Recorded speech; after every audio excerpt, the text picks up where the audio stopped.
Really, Sarah? Really?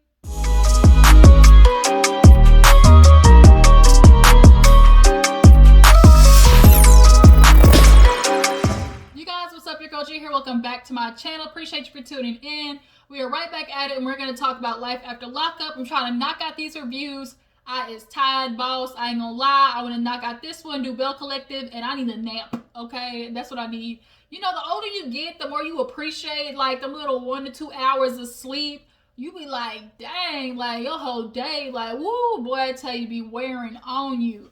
But I love you guys, and I don't ever want y'all to go starved, you know, without your girls talking, giving her 2 cents on the episode. So, of course, I'm going to come and talk to you guys and give my little 2 cents on life after lockup, because this episode definitely has my blood pressure running up. 1 to 2 of these little heifers on here need to get knocked out, period. Okay, so let's go ahead and get into life after lockup. If you're new to your girl's channel, hey, appreciate you for tuning in. Make sure you hit that subscribe button, okay, and become a member of the Juice Box crew. And make sure you stop by and hit that like button as well. Show a little bit of love. Just let me know you came and watched the video by hitting that like button, okay? So the episode actually opens up with, you know, John. He is with Christiana, and Christiana found out that she's literally getting out sooner than thought. So he is preparing for his good old Bonnie to come home, okay? He's washing his car. He's getting the house done. He is doing spring cleaning. But he's trying to make sure he avoids one lady by the name of Tara, because he just told Tara, basically, you ain't got to go home, but you got to get the hell up out of here. That's what he told Tara, and obviously her feelings is hurt because she thought they was in love and that they was going to get together in holy matrimony, and they were just going to, you know, run away and leave Christiana high and dry. Like, I don't know what Tara thought was going to happen. First of all, Tara, fuck you. Really, just like a big F you, because that's your sister.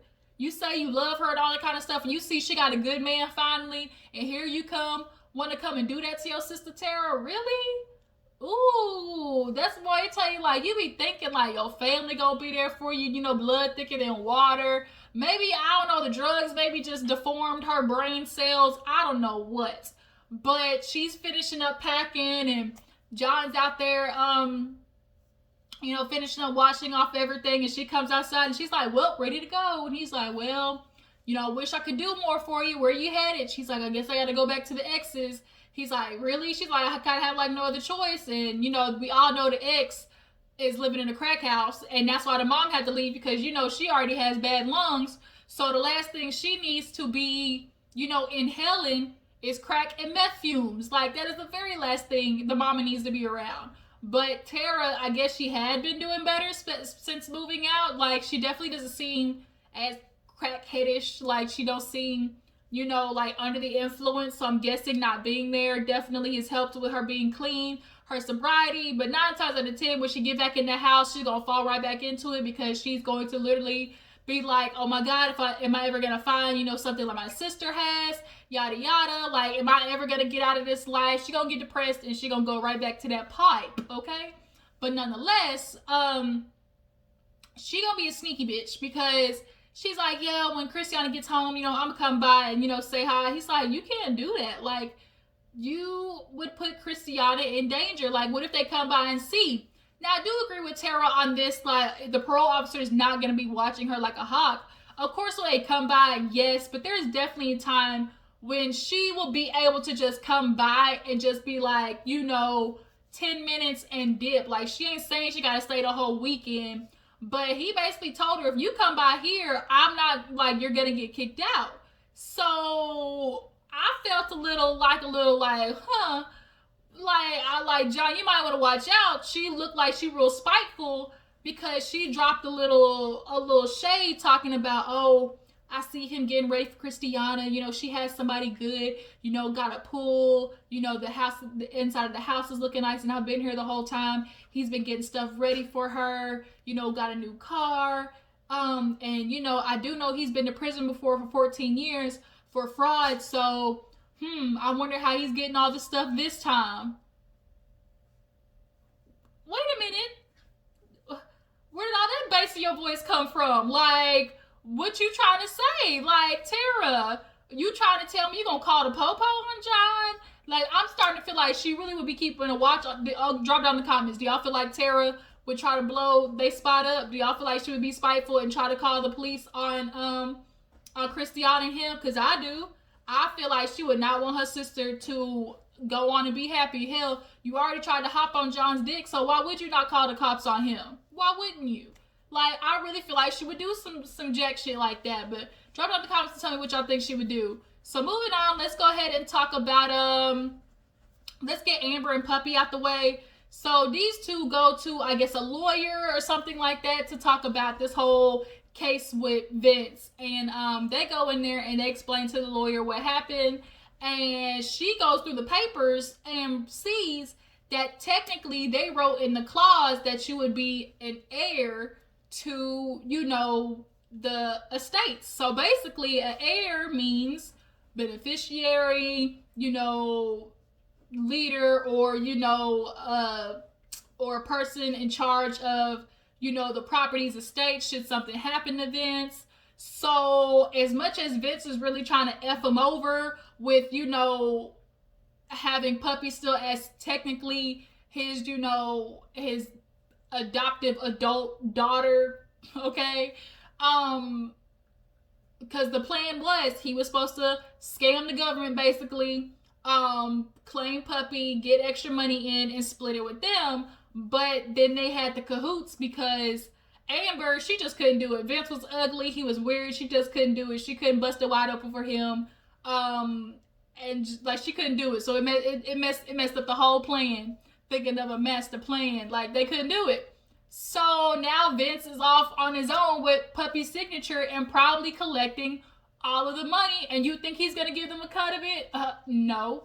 So Puppy feels like, I know he's probably still got it because I didn't sign it. So the lady's like, well, if there's a forged signature, then definitely, like, that's something we need to look into.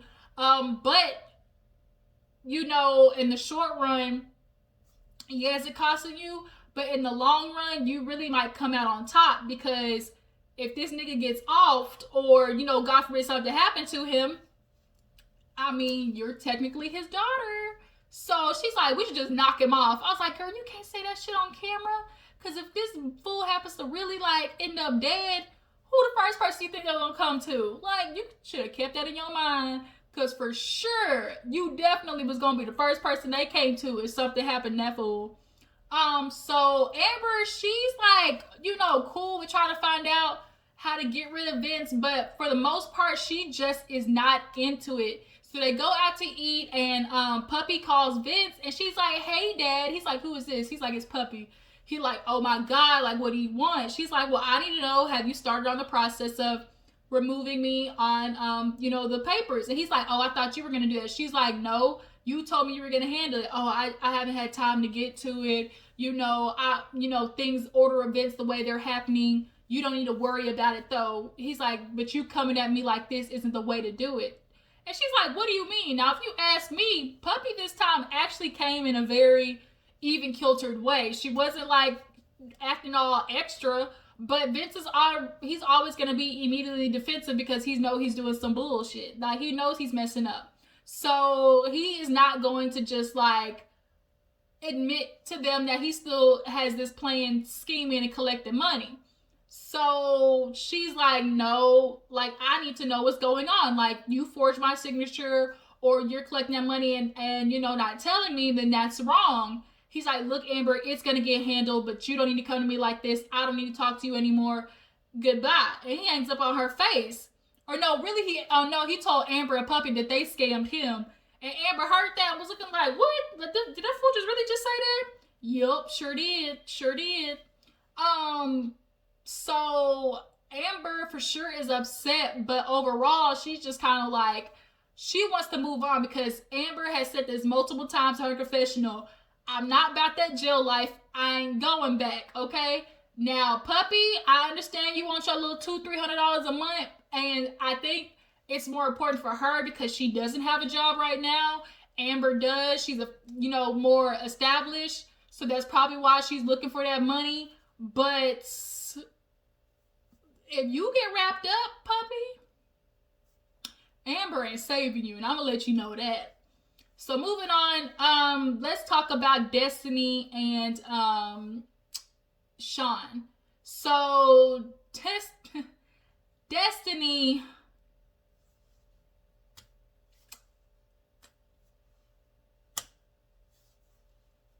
no. So she really has the nerve to really sit here and try to come after this fool about, oh, you a liar. Oh, I got out of jail. You were somebody that somebody that you totally different from what I expected. You keep trying to like convince me of this life, and here it is, your baby mama. Why didn't you tell me that was your baby mama calling on that number? He's like, look how you're reacting. It wasn't like, okay, first of all, Destiny, you need to stop being delusional. He has 6 kids with this woman. She's gonna have to talk to him. You dumbass. Like, I know you effed up in the head, but I'm gonna need you to start acting like there's a little bit, a pea-size, shape of common sense somewhere in that delusional brain. She is like, first of all, Shawn's like, she called me off a different number, so that's why I picked it up. And the reason I didn't tell you that was her that called, because look how anytime he mentions Kelly's name, Destiny goes off. So of course, if I was him, I wouldn't say nothing either. Like, I'm not going to deal with that. It's a headache. So then she goes from that to, you were nothing to me. Didn't I tell you? You were just a trick. Like, I told you, like, you weren't doing anything for me. You think you're going to offer me anything that another motherfucker out here can't give me? So he listening like, oh, that's really what you about to do? Like, you feel like you don't owe me an explanation to why you left, took everything? And she's like, no.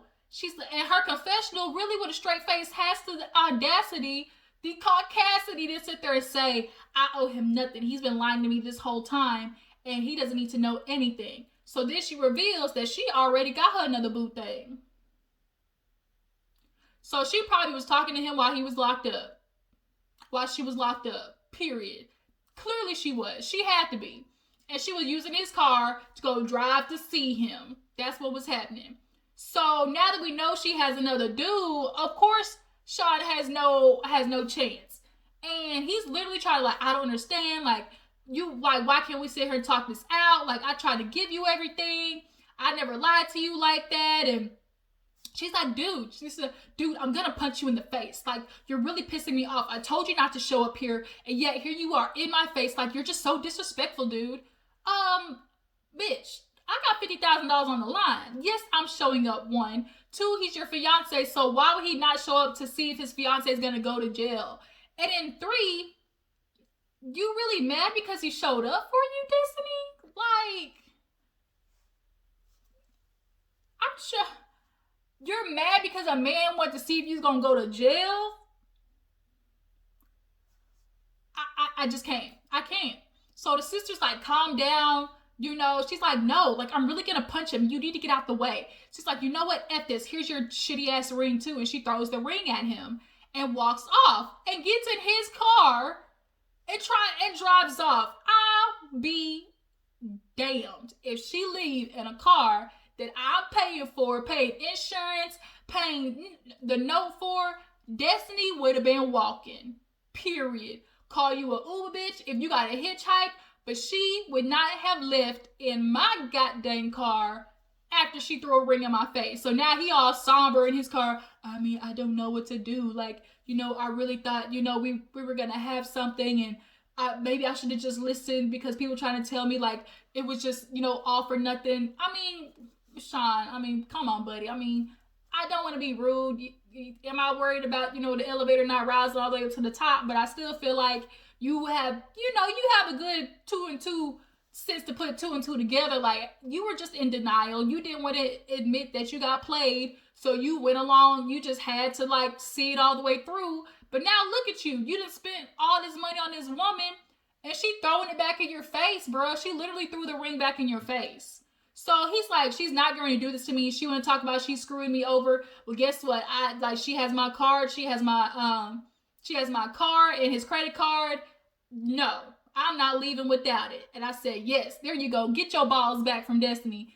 Go get your car. So sure enough, that's what he did. He pulled up to her house because the pizza guy told him where they were located. And he waited and he called the tow truck. And we're going to see next episode when when the tow truck pulls up the Destinie, she got hot. Bitch, what you gonna do? That ain't your car. Either he can call the tow truck or he can call the police and report it stolen. Which one you want to happen? So after that, let's get into Brittany and Marcelino and her mom.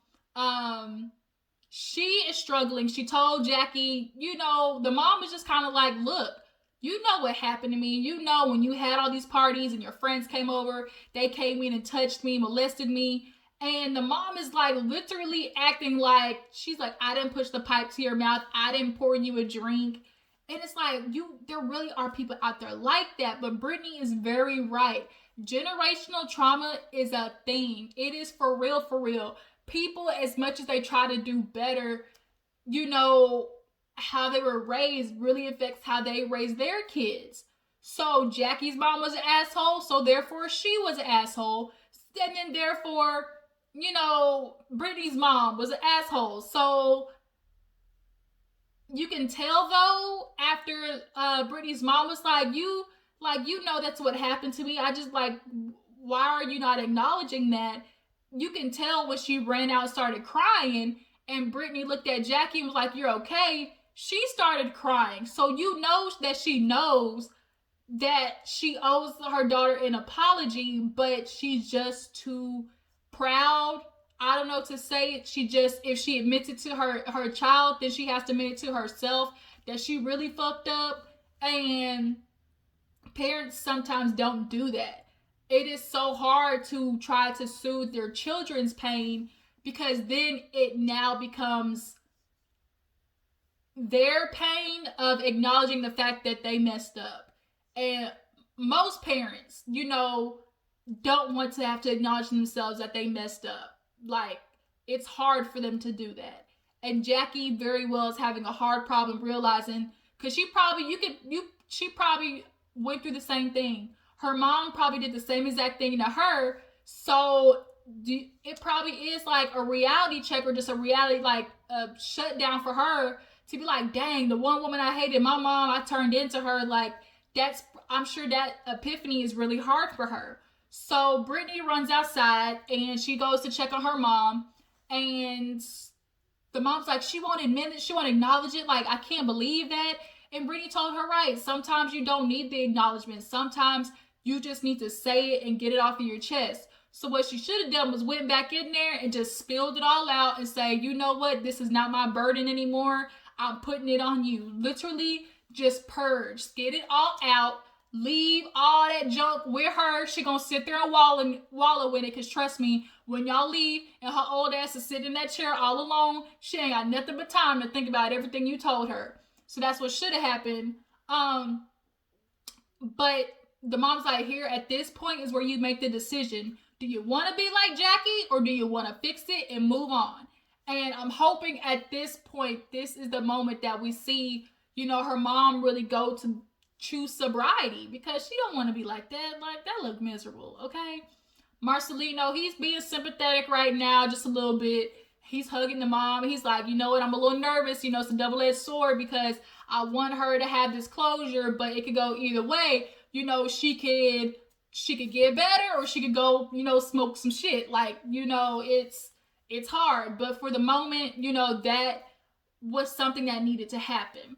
So the next day, she actually has the dad come over, because she wants to see the stepdad. And the stepdad moved on, got him a woman. So Brittany's mom said, bitch, I'm going to get done up. She said, I'm going to get done. I ain't going to look like a crackhead today. I'm sorry, that was bad. She said, I'm going to look like a full-fledged woman today. Gotta look good, too. She looked way better. Brittany girl, you got all that makeup on. So the dad comes in and, saying hi. He meets the new grandkid, yada, yada. So he goes out there with Brittany. He's like, why did you bring her? She's like, look, I needed to get her here because there's closure that needs to happen from you to Jackie. She needs that, because I remember in my sobriety, taking the steps to go through all the things that hurt me and that was pushing me, to do drugs. You have to acknowledge those things, because regardless, when that high is over, that pain still sits there. So you're gonna have to acknowledge it. And so that's what she was hoping for her mom. So the dad's like, look, you gotta stop, because this is not your burden to bear.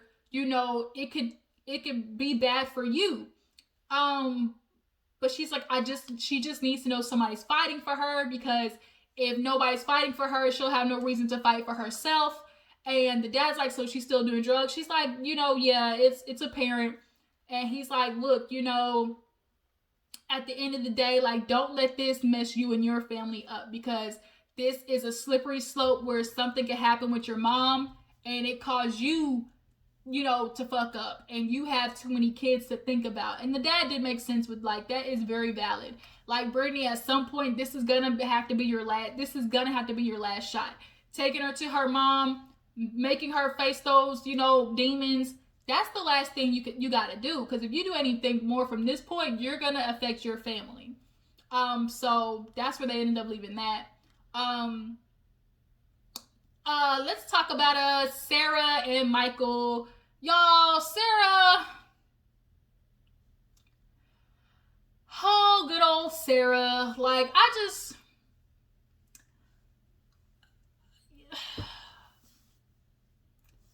bitch.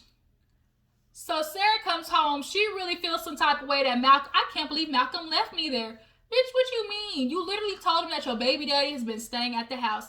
A man that you have 2 kids with for well over a week. Excuse me? Excuse me. I think not. So she's driving home and she's like, I just don't get it. She's like, anytime I get a boyfriend, like, they're just not understanding of the situation with me and Michael, and there's nothing I could do about it.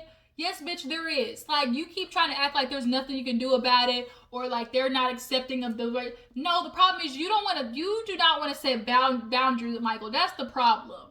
You want to sit there and act like people aren't accepting that Michael is your baby's father. They accept Michael that he's your baby's father, but the problem is you keep wanting them to accept, you know, disrespectful behavior with you and Michael. And you were really expecting Malcolm to be okay with you staying in a house with him, when clearly Michael's main goal is to fuck up y'all's relationship. Really? No, I'm not doing that. So she gets home, like, she's driving, she's like, I'm not gonna tell Michael, you know, what happened. I don't need him thinking, you know, getting all boasty, thinking that it was about him, because it's not, you know. So she pulls in there. He like, oh, what's up? You know, back from your fairy tale date. Tell me all about it. He looking at her like, ooh, what you doing? So she lied. She said that they fucked, right? And I'm glad she did. Let him know. He like, yeah, okay. He's like, because he kept asking questions. She's like, why don't you just ask me if we did something? He's like, did y'all? And she's like, yeah. So he's like, oh, you gonna cheat on me? Like, really? I'm your husband. She like, really? Nigga, please. Like, y'all both cheating on each other. All of a sudden, now you a marriage, Michael? Really? All of a sudden, now that's your wife? Fuck out of here. So he trying to be funny, cracking jokes. And at this moment, I'm starting to see what it is that draws Sarah back to him. The gift of gab. It's a thing, y'all. The gift of gab. The little joking here and there. The little touches here and there. Like, that kind of like charisma. Michael knows how to do it with Sarah. And she's sitting there laughing. And he's digging it. And in the confessional, he's like, oh, you know, I always know I'll be able to have sex with Sarah. You know, that's my wife. We basically in an open relationship, but we're just gonna, you know, figure out how to do this thing and, you know, go through as we, you know, raise our kids. The most important thing is raising our kids. First of all, Michael, you're not raising those kids. Sarah is. You just happen to be there right now. Because when the next bitch texts your phone and says she wants some dick, you running out and you gonna be there, period. She's gonna pay for your flight, pay for your hotel, and you're gonna be gone. And Sarah's gonna be stuck looking at stupid once again because she let you back in this house thinking that you were gonna be there to help with the kids when you're only there because you got no money, you got no car, you got no priorities, you got no life, you have no job. So you always run back to Sarah and then and you put it in the guise of, you know, I'm gonna be a dad, I wanna be helpful. But really, you just need a roof over your head. Sarah, the fact that you have not caught that yet is really pissing me off. So after this episode and from the trailer I saw, you get no more sympathy, respect for me? No, because you are allowing this monster, Michael, to do that. You have created a monster. So she goes to bed. All of a sudden, you hear her cackling in the back with Michael walking in the room. No, sorry, Bob. No. So last but not least, let's get into Lacey. Okay, Lacey. And her dad, the dad with the shits, he called Lacey at dinner and he said, look, what's going on? And she's like, you told Shane. He's like, damn right I did. Why weren't you trying to tell him? And she's like, I mean, I was gonna tell him, but you told him first. And he's like, look, you got a good man. You got somebody taking care of your kids. First of all, I didn't know he was only 22. Y'all, she's 31, 32, 33, one of those. No, 33. And he's 22. I had no idea it was that big of a difference. But nonetheless, damn, you got a fool that's like committing to you working and everything. And so she goes into this whole backstory about how her mom was alcoholic and her dad wasn't really in the picture. So she got into, you know, drugs and stuff like that. You can definitely tell that Lacey for sure had a fatherless background because she enjoys male attention. And clearly her profession, she do something. Shit, might have an OnlyFans. She do something like that or another. I think she took like lingerie pictures the first time we saw her. But you can definitely tell in Lacey's approach to men that she was missing that father figure growing up. But he lets her know, like, don't you mess this up. Like, you finally got a boyfriend that I like and that loves you, so why were you keeping it a secret? And I'm thinking the same thing. You was keeping it a secret because you trying to keep him in your back pocket. But the dad said, I'm not letting it happen. So he goes over there to, is it Shawn or John? I think it's John. Shane, John, yeah, I think it's John, to the house, and he calls him outside. What you want to do? Why you messaging my daughter, okay? You know, we're not going to do this, okay, bud? You're not going to mess up my family. And so John's looking at him like, bro, get the fuck out of here. Like, I'm not doing this with you. I will knock you out. We'll do it then. We'll do it. That dad killed me. We'll do it then. I'm ready for you. Do it then. When he said that, I was just laughing. So, but when he was like kind of baiting him, John's like, no, I'm not going to go to jail for this old man. Like, I just got out 11 months. I'm not going back. He's like, now see where Lacey gets it from. Like, they antagonize you. And he's like, why you keep messaging Lacey anyways? Why? What you want to know? What's so important? He's like, man, I was just trying to find out if she called the cops on me. And the dad said, you damn Skippy. And the look on John's face was kind of like, damn, she really did. And he admitted it. Deep down, he knew, but he just needed to hear it for confirmation. You know, deep down in your gut, you knew. You just wanted to see her one last time, probably get a goodbye fucking. And I don't know what you like. You were going to probably take her back after her calling the cops on you, period. Like, that's just what it is. But I'm glad the dad was able to tell him that, so there couldn't be any type of him crying, her being like, I'm sorry, I did it, I love you. None of that. He said, you damn Skippy, she got a family, she got a kids, and a baby on the way. What you need to do is kick rocks with open-toed shoes and don't bring that over here by my family. No. So, John was like, damn, you know, I knew I should have left her alone. Like she's always been toxic, you know, but I love that girl. We've been, you know, down, and I just can't believe she did this to me. You know, I guess it's just time for me to move on. And the dad rolls in the car, and that's where the episode ends, y'all. It was a pretty good episode, but next week, oh, for sure it's on and popping. So y'all tell me how you feel about the episode, what was going on. Do y'all feel like Sarah's gonna get back with Michael? Now that John knows that Lacey called the cops on him, do you feel like he's gonna keep texting her? And last but not least, what would y'all do if you were in Shawn's footsteps as far as Destinie goes? What would y'all do? Drop down in the comments. I appreciate you for tuning in. Before you go, make sure you like this video, subscribe to my channel. I'll catch y'all later. Deuces.